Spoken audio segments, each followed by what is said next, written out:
ಕಾವೇರಿ ಕಿಚ್ಚಿನ ನಡುವೆ ರಾಜ್ಯದ ಜನರಿಗೆ ಒಂದು ಸಿಹಿ ಸುದ್ದಿ ಇದೆ. ಈ ಬಗ್ಗೆ ಒಂದು ಬ್ರೇಕಿಂಗ್ ಅಪ್ಡೇಟ್ ಆಗ್ತಾ ಇದೆ.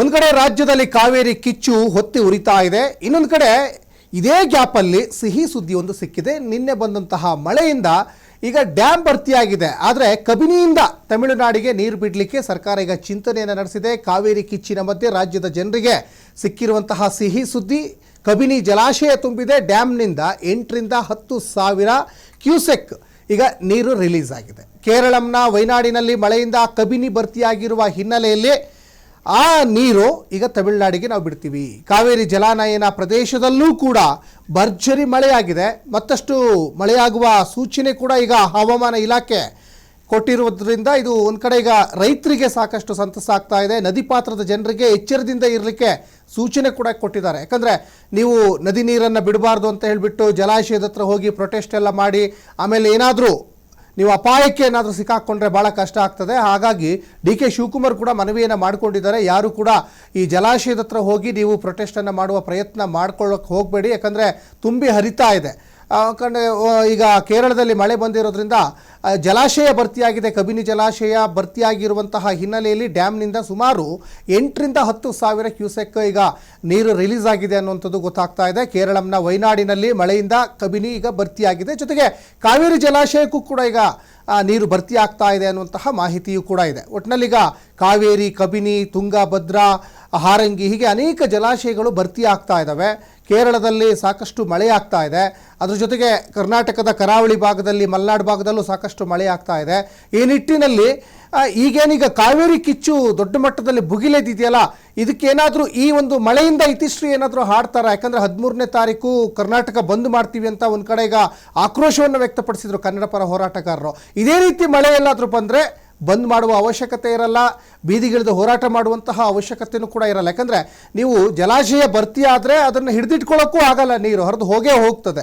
ಅದನ್ನೇ ಡಿ ಕೆ ಶಿವಕುಮಾರ್ ಕೂಡ ಹೇಳ್ತಾ ಇದ್ರು. ಹಾಗಾಗಿ ನಿನ್ನೆ ಮೊನ್ನೆಯಿಂದನೂ ಆಕ್ರೋಶಭರಿತವಾದಂತಹ ಪ್ರತಿಭಟನೆಗಳು ಕೂಡ ನಡೀತಾ ಇದ್ದಾವೆ. ಈ ಬೆಳವಣಿಗೆಗಳ ನಡುವೆನೇ ವರುಣದೇವ ಕೃಪೆ ತೋರಿದ್ದಾನೆ ಅನ್ನುವಂಥದ್ದು ಇಲ್ಲಿ ಭಾಳ ಸಂತಸ ಪಡುವಾದಂಥ ವಿಚಾರ. ಹಾಗಾಗಿ ಕಾವೇರಿ ಜಲಾನಯನ ಪ್ರದೇಶದಲ್ಲೂ ಭರ್ಜರಿ ಮಳೆ ಆಗ್ತಾ ಇದೆ. ಜೊತೆಗೆ ಕೇರಳದಲ್ಲಿ ಮಳೆ ಆಗಿರೋದ್ರಿಂದ ಕಬಿನಿ ಜಲಾಶಯ ಭರ್ತಿಯಾಗಿ 8 ರಿಂದ 10 ಸಾವಿರ ಕ್ಯೂಸೆಕ್ ತಮಿಳುನಾಡಿಗೆ ನಾವೀಗ ನೀರು ಬಿಡ್ತೀವಿ, ಯಾವುದೇ ರೀತಿಯಾದಂಥ ತೊಂದರೆ ಇಲ್ಲ. ಆದರೆ ಕಾವೇರಿಯಿಂದ ನಾವು ನೀರು ಬಿಡ್ತಾ ಇಲ್ಲ, ಕಬಿನಿಯಿಂದ ಬಿಡ್ತಾ ಇದ್ದೇವೆ. ಒಟ್ಟಿನಲ್ಲಿ ಕಾವೇರಿಯಿಂದ ಬಿಡ್ತಿರೋ ಕಬಿನಿಯಿಂದ ಬಿಡ್ತಿರೋ ನಮಗೆ ಬಿಡೋ ನೀರು ನಮಗೆ ಬಿಡಿ ಅಂತ ಅವರು ಒಂದು ಕಡೆ ಹೇಳ್ತಾ ಇದ್ದಾರೆ. ಆದರೆ ಇಲ್ಲಿ ರೈತರು ಕೂಡ ಸಾಕಷ್ಟು ನಮಗೆ ಫಸ್ಟ್ ನೀರು ಕೊಡಿ ಅಂತ ಆಕ್ರೋಶಗಳನ್ನು ವ್ಯಕ್ತಪಡಿಸ್ತಾ ಇದ್ರು. ಇದು ಎಷ್ಟರ ಮಟ್ಟಿಗೆ ಹೋಗಿತ್ತು ಅಂದರೆ ತಮಿಳುನಾಡಿನ ಮುಖ್ಯಮಂತ್ರಿಗಳ ಜೊತೆ ನಮ್ಮ ಮುಖ್ಯಮಂತ್ರಿ ಡಿ ಕೆ ಶಿವಕುಮಾರ್ ಅವರು ಚರ್ಚೆಯನ್ನು ಮಾಡಬೇಕು ಅನ್ನೋದ್ರ ಹಂತಕ್ಕೆ ಹೋಗಿ ನಿಂತಿತ್ತು. ಈ ಬೆಳವಣಿಗೆಗಳ ನಡುವೆನೇ ನಮ್ಮ ಜನರಿಗೆ, ನಮ್ಮ ಭಾಗದ ರೈತರಿಗೆ, ಜೊತೆಗೆ ತಮಿಳುನಾಡಿನ ಜನರಿಗೂ ಇದು ಸಿಹಿ ಸುದ್ದಿ ಕೊಡುವಂಥ ವಿಚಾರನೆ. ಬರೀ ನಮಗೆ ಮಾತ್ರ ಸಿಹಿ ಸುದ್ದಿ ಅಂತ ಹೇಳೋಕ್ಕಾಗಲ್ಲ, ತಮಿಳುನಾಡಿನ ಜನರಿಗೂ ಅಲ್ಲಿಯ ರೈತರಿಗೂ ಖುಷಿ ಕೊಡುವಂಥ ವಿಚಾರನೆ. ಹಾಗಾಗಿ ಮತ್ತಷ್ಟು ಮಳೆಯಾಗುವ ಸೂಚನೆಯನ್ನು ಹವಾಮಾನ ಇಲಾಖೆ ಈಗ ಕೊಟ್ಟಿದೆ. ನದಿ ಪಾತ್ರದ ಜನರಿಗೆ ಎಚ್ಚರದಿಂದ ಇರಿ ಅಂತ ನೀವು ಸೂಚನೆ ಕೊಟ್ಟಿದ್ದಾರೆ ಅಂದರೆ ಸಾಕಷ್ಟು ಮಳೆ ಆಗ್ತಾ ಇದೆ. ಜಲಾಶಯಗಳು ಈಗ ತುಂಬಿದೆ, ಒಳಹರಿವು ಜಾಸ್ತಿ ಆಗ್ತಾ ಇದೆ. ಒಳಹರಿವು ಯಥೇಚ್ಛವಾಗಿ ಜಾಸ್ತಿ ಆಗ್ತಾ ಇದ್ದರೆ ಆ ಜಲಾಶಯದ ಸಾಮರ್ಥ್ಯ ಎಷ್ಟಿದೆ ಅಷ್ಟು ಮಾತ್ರ ನೀರು ಅದರಲ್ಲಿ ಶೇಖರಣೆ ಮಾಡಿ ಇಡಲಿಕ್ಕೆ ಸಾಧ್ಯ ಆಗ್ತದೆ. ಅದರದ್ದು ಮೀರಿನೂ ಮಳೆ ಬರ್ತಾ ಇದ್ದರೆ ಜಲಾಶಯದಲ್ಲಿ ಓವರ್ಫ್ಲೋ ಆಗ್ತದೆ. ಅದನ್ನು ಆಟೋಮೆಟಿಕಲಿ ಅವರಿಗೆ ನಾವು ನೀರು ಕೊಡಲೇಬೇಕು. ಈಗಲೂ ಕೂಡ ಅದು ರೆಗ್ಯುಲರ್ ಫ್ಲೋ ಏನಿದೆ ಅದು ಹೋಗ್ತಾನೆ ಇದೆ.